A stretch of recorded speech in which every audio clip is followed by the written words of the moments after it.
looking at TSM's success in their win coming off of those comfort picks, right? Whether it was Huni on the Rumble, you had Takeover on the Silas. Over on EG side, looks like they're shifting towards some very familiar picks for themselves as well, potentially, but actually it's the Lee Sin that's locked in for Spica. Yep, Spica grabbing that one up, wants to have some proactivity in the early game. TSM, I think, have been a lot better in the early game so far since they've brought in Takeover. They were bottom of the barrel, last in goal difference at 15 by a pretty significant margin. They have climbed above, I believe it's CLG. They're like right behind Immortals. They're going up the standings a little bit as they get these more aggressive early game comps, and they are slamming through this draft. Yeah, get the Syndra locked in, and that's one of the things for Takeover. While last year his focus was more on those melee picks, on those assassins, he has made this shift towards control mages, primarily because of their place within the meta and how he can adapt to the team. But it is still the like aggressive version of the control mage. Things like Ori and Azir, some of these are a lot less lane dominant, whereas the Syndra is something that you can play around. Syndra Lee Sin's a very famous at 6, you kind of just die combination. And so EG are going to get some mids probably banned out here since they ended up taking the Hecarim to combine with the Zeri and Nautilus. Very good team fight comp so far for EG. And that's where a lot of them have shown, right? Danny, for instance, continuing to be absolutely explosive off the damage charts. And when you have someone like Zeri that can feel extremely comfortable in the latter stages, you can for sure index into that on the EG side. Whereas TSM, talking about that comfort level, Huni's played quite a few games of Graves compared to some of the other picks thus far, though notably not necessarily the success that you're looking for, but still having something that can pair well with the rest of what's coming through on the table for TSM. Going through these final levels of the bans, a couple bot laners taken away from Tactical. Yeah, a couple bot laners taken away. Tactical, he has some bright moments and some big mistakes. Yesterday, TSM, right when it felt like they were in control to win that game, there's that big misposition by Tactical, gets hit by the Lux binding, and that's kind of been the story of Tactical's career, that he makes a lot of really good plays that stand out, but then it's also the flip side, the Malphite plays that he kind of talked about in one of his interviews. He still is leading the league in AD carry deaths right now. Part of that is just you're on a losing team, that tends to happen, but I still think there are instances where you see these kinds of mistakes come through. And I want to know how that frustration can be mounting and even affect the way that you play through some of these games on the TSM side. Taking a couple looks over at his camera after some of these plays, and you see that hesitancy, you see kind of that inner turmoil that erupts and can bleed into the rest of the game. But hopefully a nice clean slate here today as they go into this against EG. Yeah, they have their whole bot lane to take here for Tactical and Shenyi. They'll at least get full counter pick since the Zeri and Nautilus were taken so early on. The sad part of this matchup, Syndra Ori, we're gassing up the two mid laners. Oh, this is gonna be hype, here we go. And then they play a pretty stock standard matchup where it's like, all right, Syndra wins a little bit early, then Ori gets her Merc treads, and she can sometimes put extra points in E to survive the matchup, and then it becomes more useful later. It's a very boring matchup, all things considered. Hopefully we get some spiciness out of the side laners then, with the Graves still waiting for EG's counter pick for impact, and the bot lane for TSM. Going for some playmaking for Yursan. Yeah, Ali. Oh, excuse me, Shenyi. Yeah, come up. I mean, they're switching it so often, right? Yeah, How are they supposed to keep up with that one? Well, we just asked Yursan together in Academy. I was like, I feel like we've gotten to know TSM so well because we've been covering their Academy matches too, and just watching the players come into LCS, and it's, oh yeah, I've seen you for weeks on end, ready to take it on. But now in the final lock-in here for EG, trying to find what they want to bring into Huni in the top side. Oh, and it's another Sion. Oh, the Sion goes up higher and higher in priority. EG go into the full late game team fight, team comp. They're saying, TSM, if you don't just slam us super hard in the early game, we're going to win on default with scaling. You know, that kind of does make sense given that TSM has indexed more into early game recently, and it kind of feels that way again here. So a lot of pressure on TSM and to make some plays early, get a goal lead, and actually end this before it gets too late. And when you're looking at the position that TSM is in, right, where it's do or die for them to pull themselves into a potential position to get into playoffs, whereas EG want to prove that they are still that team that we saw in lock-in. But we'll find out soon enough on the Rift.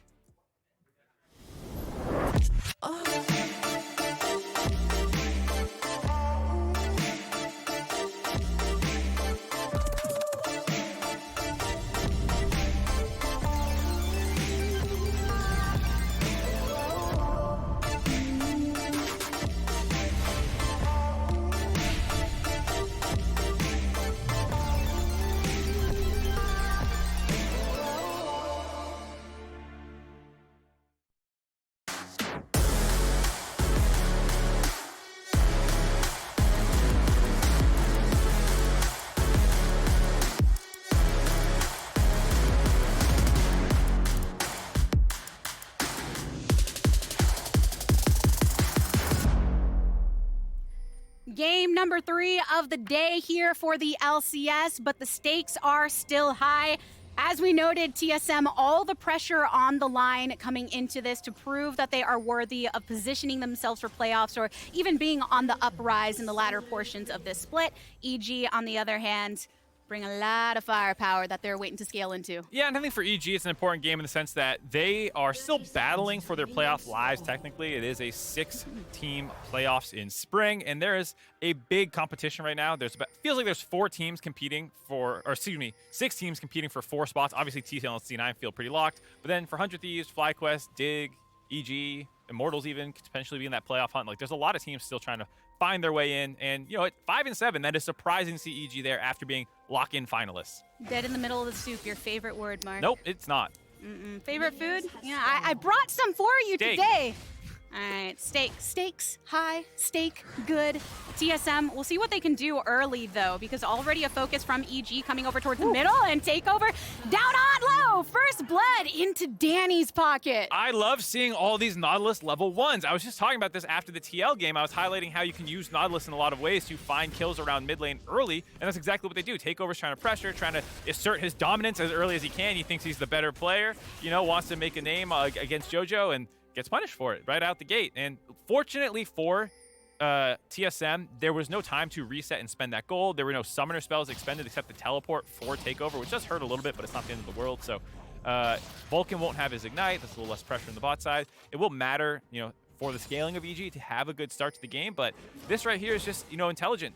Impact is posturing around there. They don't know that Vulcan is right over the side of the wall there, and I think this is a smart hold to not flash here by Takeover. Just, you know, accept the fact that you died. Unfortunate, but don't make it worse by trying to flash away and then dying, and then you can no longer pressure safely in the lane. Which honestly, a lot of times with younger players can be one of the most difficult things to grasp. When should you hold that level of restraint? So props to him for holding on to that, especially because that teleport will eventually come up. As long as you're keeping decent track of where Inspired could be, you could keep yourself safe in the meantime until you need to utilize that once again to get back to lane. Yes, so Spica looks like he avoided that ward there, beginning to be clearing bot to top. Might try and make an early move on this mid lane since it was not the start that they wanted for Takeover, but just hovering. I like these kind of like option select ganks that people sometimes go for, where you spend an extra second or two hovering around and see if an opportunity presents itself. Otherwise, you haven't really interrupted your clear and you get to go right back into farming the wolves. And with TSM going with this earlier game strat, you do want to make sure that Spica is finding those opportunities, not hanging around too long wherever necessary.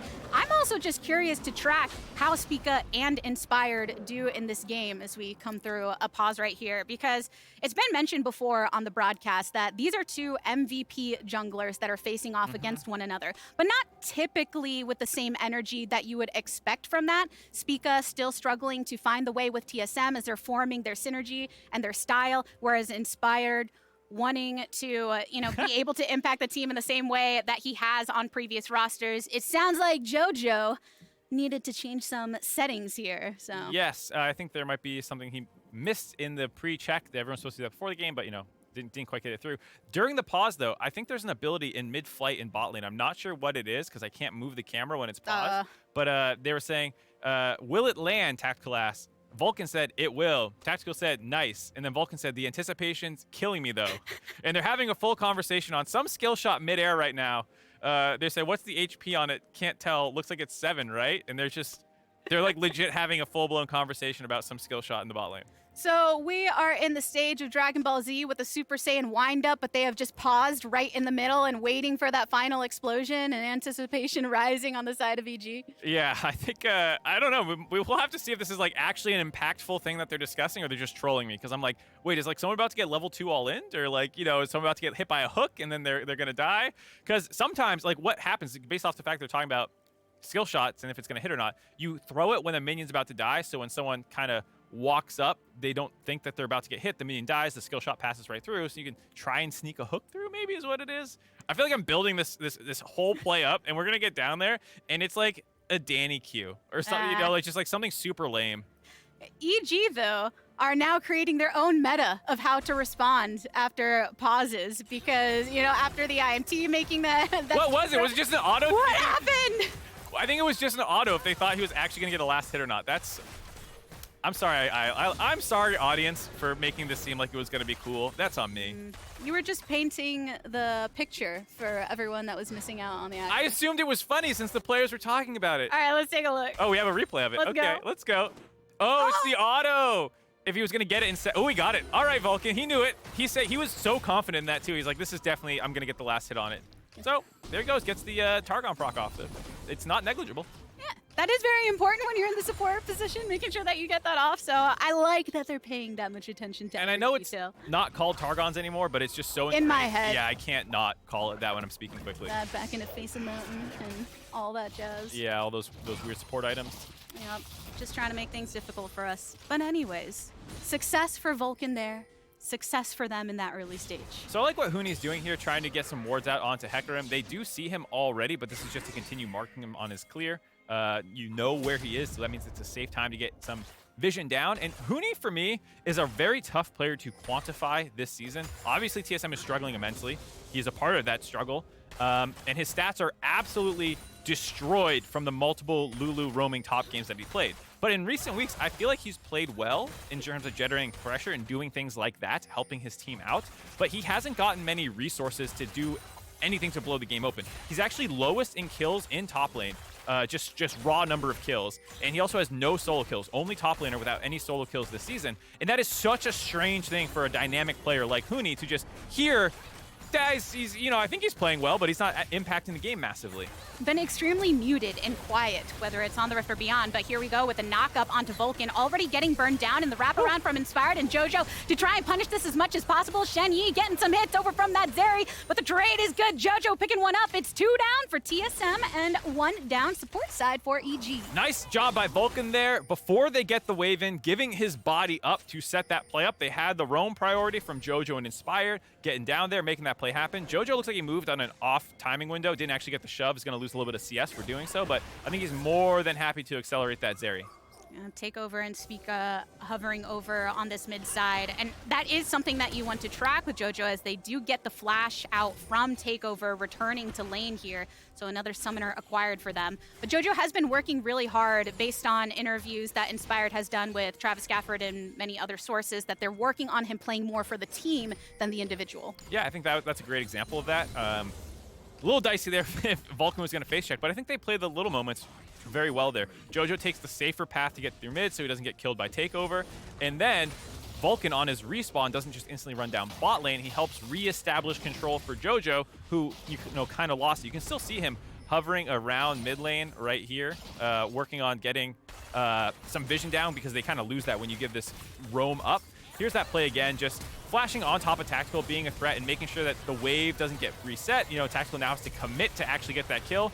They were dead in the water, I think, no matter what, so that's kind of why Tactical went in to at least make it a 1 for 2, but that's still a huge trade up for Zeri. Warded all the way down as well for some pretty clean and safe pathing. But here, EG holding on to an early lead. A lot of the fans declaring it all ready to be over, but I think there's a lot of game to be had. Of course, they're going to have that level of confidence.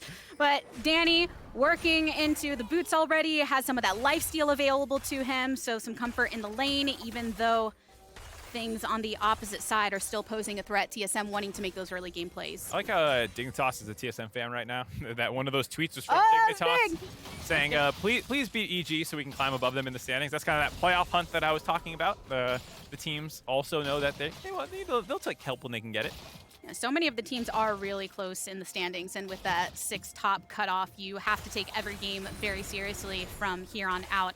But if we are looking at a lot of the power sources over from TSM, Tactical is one of them and is currently getting focused and just pushed out right now. So Shenyi directly under turret. The dive is here. Vulcan taking as much of the aggro as possible, but dodging as much as he can. Even with the wave coming through, it allows Tactical to come back into this just a bit. The Cathian Rain, but the onslaught of shadows could come through and punish. Shenyi's taken out of it, and Tactical, the last sliver of life, isn't good enough. The juggling is good though, and EG come out on top. Both teams making dives happen at the same time. TSM's was successful in the top lane. Huni getting some of those kills that we were just talking about, him not getting. It's nice to see Spica and him comboing well, but on the flip side, that means your bot lane is unattended to, and it's already been going south for them, and Zeri continues to pick up more kills. All right, so different prioritizations from either of these teams, and mentioning the fact that we want to see what Huni can do and having an impact later on in the game. And Impact and Huni actually having some choice words going into this as well based on their previous matchups. Yeah, I won't repeat it. It was a little vulgar, a little potty mouth on Impact in that interview, but he thinks that he has slammed Huni, it feels like, for the majority of the times they have matched up. I think he's had a better career in North America. You could argue, though, Huni has been very successful, and now Huni's getting a little bit of payback with Spica.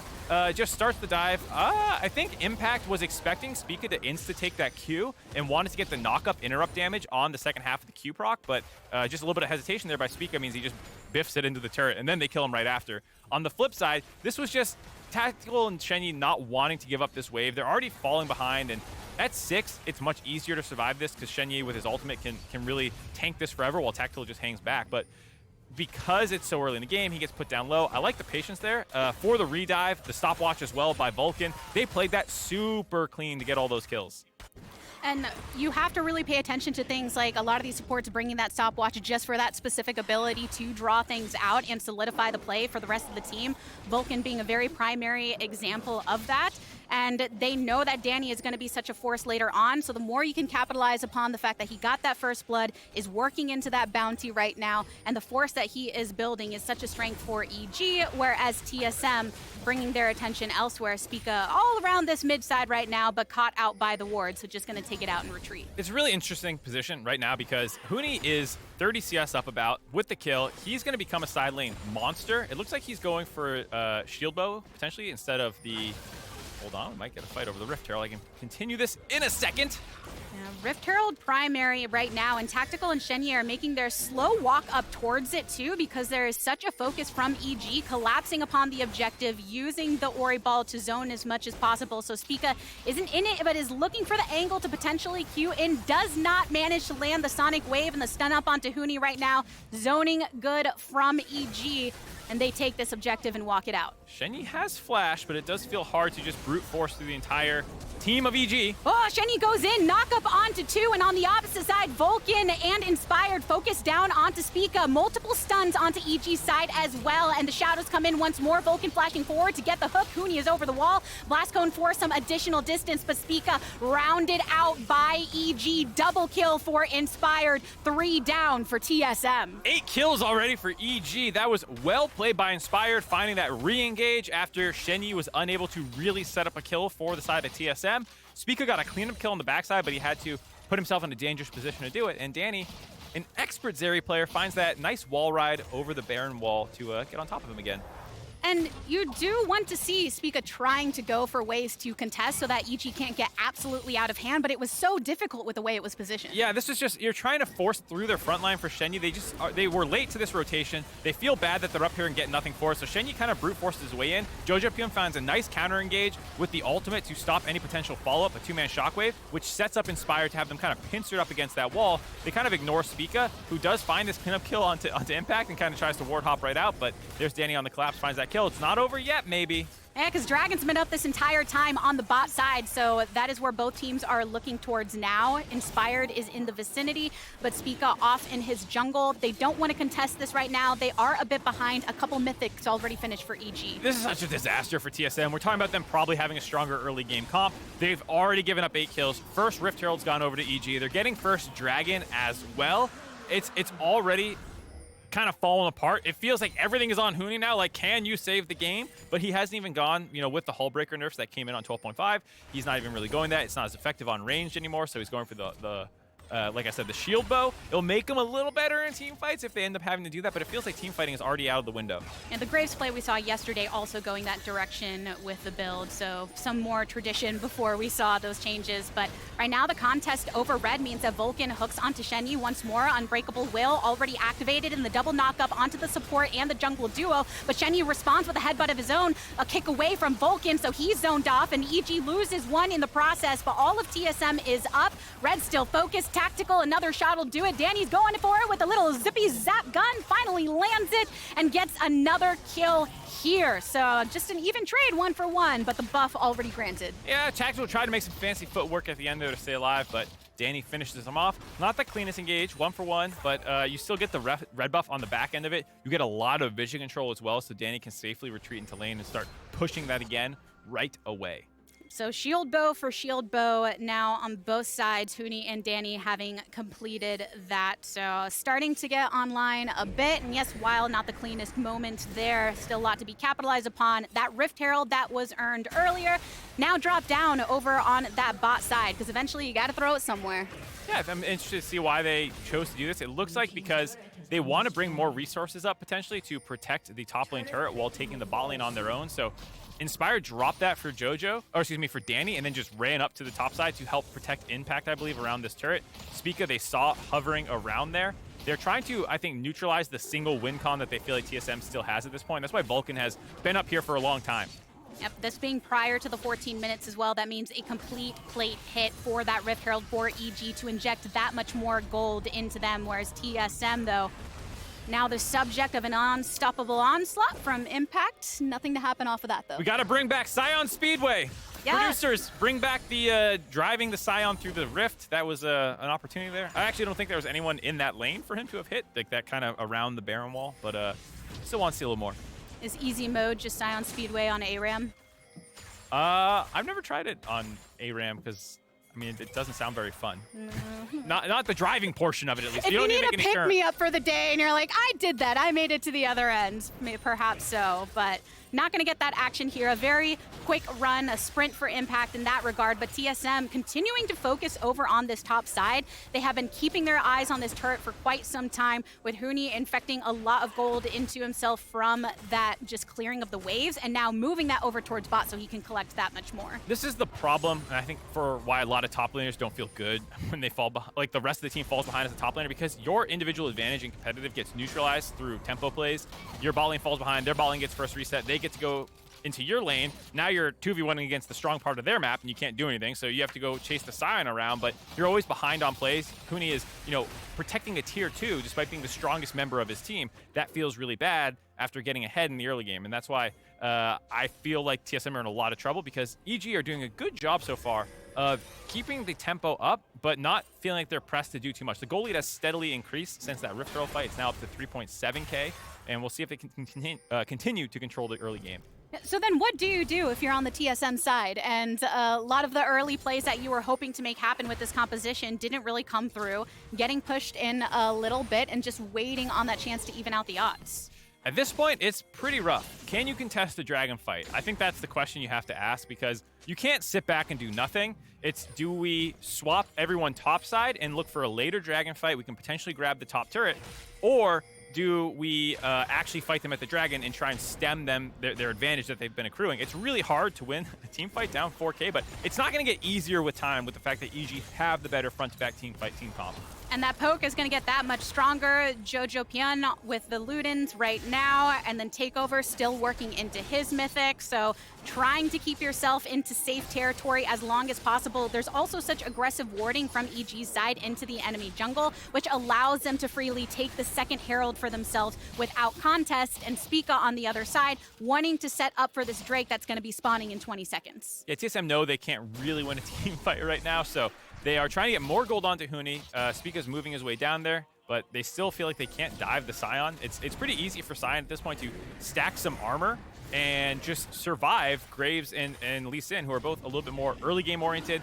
Their burst damage can be good, but it's not that insane if you're a full tank champion. Wherever Danny goes, the Rift Herald follows. He was over in bot when the first one was dropped by EG, and now over towards top as the slam is good. 4.6k gold lead for EG now. And with the time that they have acquired from that, they can rotate over towards the dragon. Spica's already started it up, has to take down that control ward, even a Scribe Bloom to get some more intel on TSM. The majority of them over on the outskirts, but Shenyi and a flank teleport coming in as well. Triple knockup from him, but the Q charge up from Impact is here for the return. A nice lockdown and immediate burn down of Jojo might do something, but Spica effectively brought out because because of his low HP. 2 down right now for EG, a support lost for TSM, and the zoning's good, but Danny, he's in Pixel right now, not caught out by any vision when he was making this pathing, but immediately locked up, goes and activates as much damage as he possibly can, but it's Spica that gets the objective here. Inspired, marked down low, but has a movement speed to get out of the way. Danny taking up as much of the CC as he possibly can. Another charged up Q from Impact. Can he get the lockdown onto Tactical? But the escape is good thus far. Spica into the center of the pit he goes. Inspired coming through to set it up. Danny getting the cleanup. Tactical, about 250 HP to his name, gets out of it. Support already spawning up from that, and what a scrap it was around Dragon. EG wanted to have their cake and eat it too. They dropped that Rift Herald in the top lane for Danny, like you said, but he doesn't have teleport. Huni was matching him. That led to that insane team fight that just happened. And on the tail end of it, Danny just mashing that Q over the wall, hoping someone walks into range of it. He actually had a couple nice little tricks that he used on Zeri there to stay alive, because he was under a lot of pressure. That fight was one of those odd man fights. It started as a 5v4 in TSM's favor, which is why they were able to kind of clean it up, especially given that Danny is the one they funneled all their gold onto. He was not there at the start of the fight, and when he did show up, there was a lot of pressure onto him. So Shenyi's not in a great spot. This is not an ideal engage. The TP comes in, but he's just spotted on that vision there. That last clip alerts Inspired to turn around, focus down onto him, and TSM is now in catch-up mode to try and get in range for Huni. This was the right idea, though. Take this 5v4 because EG is getting very greedy with where Zeri is on the map. Zeri is collapsing. They're able to find a couple of kills, but they couldn't finish off Inspired. And obviously, Sion's just an insanely fat meatball right now. You're not going to kill him. And then when Danny finally shows up, they're just not able to land enough abilities at the same time to kill him. Huni goes in, tries to blow him up. The Syndra ult is still up, but they couldn't get in range to drop it on him. Then they go in to try and finish off Inspired. He runs away. Danny has a nice use of the E movement out of the way of that Lee Sin Q. A lot of people save it for the walls to hop on them. Hold on, we're coming back into live. Oh no, Impact finds 2, but gets the stun up and has the rest of his team coming through. Another teleport over on the EG side, and swishing around onto Spica means that he goes into the grave next. Huni already pursued by multiple members of his opposition. Can he get enough damage down to take someone down with them? Not so much, because Jojo is there with a shockwave. If anything were to happen, EG coming out on top. Trying to make an odd man play there, but it takes so long to kill Impact. It gives plenty of time for the rest of EG to show up, reinforce the Sion, pick up those kills. The gold lead up to 6,500 now. The only bright spot you can possibly say is the dragon stacking has slightly been slowed from that last situation. Still 2.5 minutes until the next one comes up, so you have to figure out what are we going to do in the meantime on TSM's side when we have been pushed in with all of our outer turrets being targeted and taken down, our gold deficit being 7k, and a lot of the vision that they have established can't get it into a proactive positioning. But the nice thing about it being a while towards that objective is the fact that you can buy a little bit of time, maybe collect yourselves once more. But EG right here in the bush. Oh no, Spica steps up into it, and the entire team was waiting to take him down. Oh, Spica trying to do this job for his team. Check Baron, get some vision control out, but just too easily to blow up at this point in the game. Not that tanky of a Lee Sin, and with the cooldown reduction boots, able to get blown up. And with that, EG turn their sights towards the Baron. Pretty easily for them to take when they know that the enemy jungler is nowhere to be found and on that gray screen. So another buff here with 4K onto EG side. Yeah, the Baron being down means this game is all but over already. Huni's going to do his best to split push already, but that means Takeover is alone. And another ultimate right into his face. You've got 3 members of EG here, baby. Shenyi and Spica, they want to try and then bring their attention over towards their mid side because then Tactical was in trouble, and Danny's just going to get that much stronger. Impact here, so beefy, so able to zone the members of TSM. Shockwave to pull Shenyi into the vicinity of this turret, but you don't even have to finish him off because who's there to do the damage to follow up? Spica saying, he surrenders. Please, just let me escape freely, Sir Impact. He's trying to get out. Nice W over the wall to get away. Spica just rezzed, so it'd be pretty sad to go back to the death chamber right away. The map has fallen apart completely for TSM. They didn't end up losing that top inhibitor because Shenyi was a good enough distraction with Spica, but you can feel the game has totally come off the wheels. 10k gold deficit for TSM. EG looking really good. I want to say Inspired this game has been incredible, both in finding opportunities for ganks and in team fights. He has done exactly what he needed to do. Vulcan as well, being the primary setup for a lot of these plays, has looked quite good. Danny gets to be the guy who looks cool for it, getting super fed, getting all these Rift Heralds dropped for him. Now he gets to pop off in team fights, but I gotta say, I'm giving more credit to Inspired and Vulcan. Well, and I think that when focusing in on Inspired specifically, even yesterday, right, in their game against Team Liquid, he had some good moments that were more on the disengaging side, right? Kicking away at Bjergsen, but it was because there was so much pressure from their opposition, he didn't really have as much an opportunity to make a proactive play. And here, right off the bat, was doing just that to set up the team, knowing where those carries are, and knowing how to make sure they get fully online. Because look, 4 bounties across multiple members of EG, feeling really good about what they're bringing through as they take down more turrets and keep their sights on these inhibitor turrets as well. Yep, definitely looking like a clean win out from here. They did get some objective bounties for TSM on some of these turrets that they picked up, tier 1s, but during that time, EG has made use of it. They're now breaking into the inhibitors. Full force ahead for EG, sending Inspired over towards mid with the majority of the team down bot. Just look how speedy Danny can make his movement as well on a pick like Zeri to join them. And the Baron buff is still good for a few more seconds, about 30 seconds at that, to see if they continue to pressure on. And it looks like they don't want to go anywhere, and TSM are getting rattled into a corner. It's hard for TSM to find an angle. It's basically fishing with Syndra stuns or Shenyi just Hex flashing on top of them. He doesn't have his actual flash, so it means it's very easy for EG to move from inhibitor to inhibitor and grab all 3 of these.